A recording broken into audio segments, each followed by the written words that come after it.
don't really think that's racist. I said, let me tell you something. Until you walk in my shoes, I know racism. I know racism. I know when things are happening to me because of the color of my skin. I know this.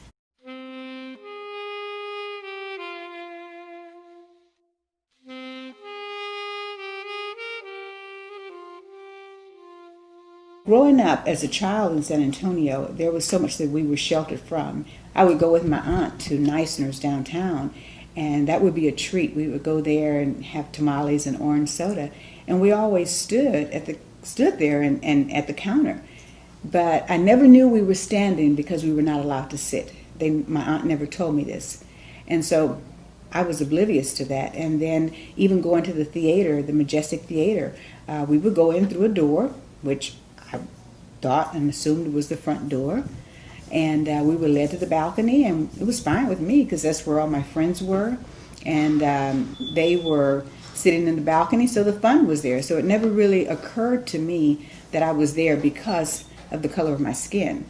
Again, my parents did not say, well, you're going to the theater with your cousins, but remember, you're a little black girl and you can't sit downstairs. I never heard that, and it was just so ironic. When I learned that, I was in high school, at Brackenridge High School. I walked past the Majestic, and to my amazement, I thought, wow, it's so different. It looks so, they've fixed it up, and they've remodeled it or something. I went home, and I was telling my mother, I said, God, the Majestic Theater. I said, isn't that the Majestic Theater, we go to?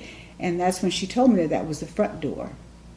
And even then, she just did not say that you go in the back because you're a little black girl. And so it was never said to me. Great aunt, very, very fair, and her husband was dark. And they lived over on Olive Street here in San Antonio. And it was thought that they were an interracial couple, and this was before interracial marriages were legal.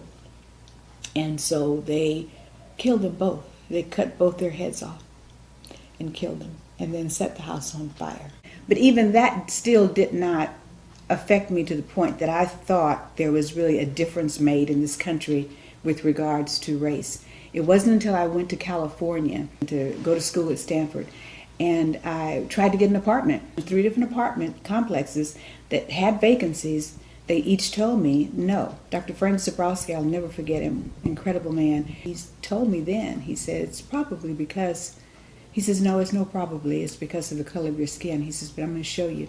So he had his niece to go with me to one of the apartment complexes.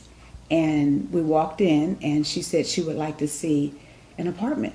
And they immediately said, oh, yeah, sure, we can show you. So I went with them, and so we walked all through the apartment, and so Vivian says, you like this one? I said, yeah. My girlfriend right here, she's going to get it. She said, and my uncle, who is the president and director at Stanford University, radiology, assured me that I could confirm with you that there would not be a problem. And so I'd like to go back to him and tell him that it will not be a problem with you leasing this apartment to my friend today. The very apartment that I had gone to, and they told me no.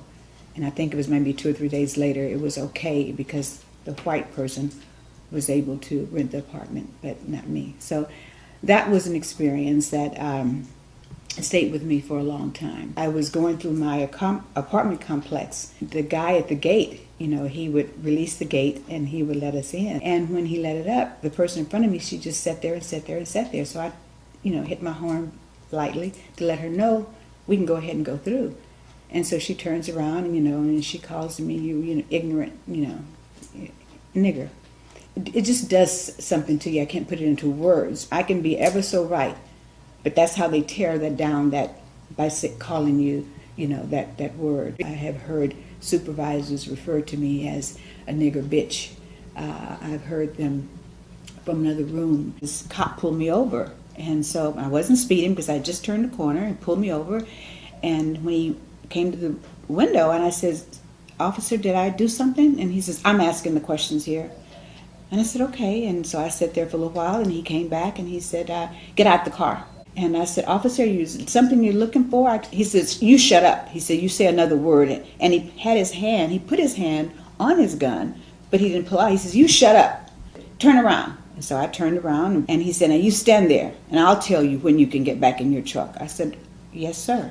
I was so afraid, so scared So when I did get back in the truck, and he says, "You can get in your truck now." He says, "And you just take your black ass home." He never said what. I guess it was someone he was looking for. Like they always say, you look like someone that we're looking for. But for him to say that, that's what was hurtful. But what we find here in San Antonio is that San Antonio has been very subtle in their racism. White friends that I have here just don't see or understand why I feel the way I do quite often. That because they see me, or they say, well, you know, she lives a certain place and she drives a nice car, and, you know, she dresses well, and, you know, she whatever. But you don't even know me. You know that I will meet you for lunch, and we will laugh and we will talk and we'll go out dancing and we'll have fun, but you don't know me. I'm not asking you to embrace it, but I'm asking you to respect me as your friend. So there is a side of white privilege that you can use for the betterment of all of us. Your grandchildren are going to live in a world that you're going to create today. So either you create that world where your grandchildren and great-grandchildren will embrace each other, because children are so innocent. They don't see color. They see love. They see fun. They see play. And the post-traumatic slavery syndrome that we're all dealing with, the trauma that we have gone through, and for people to say, well, that was back in 70, you can't say that you're being affected by now. Yes, I can say that. I can say that. As a black woman, it affects us today.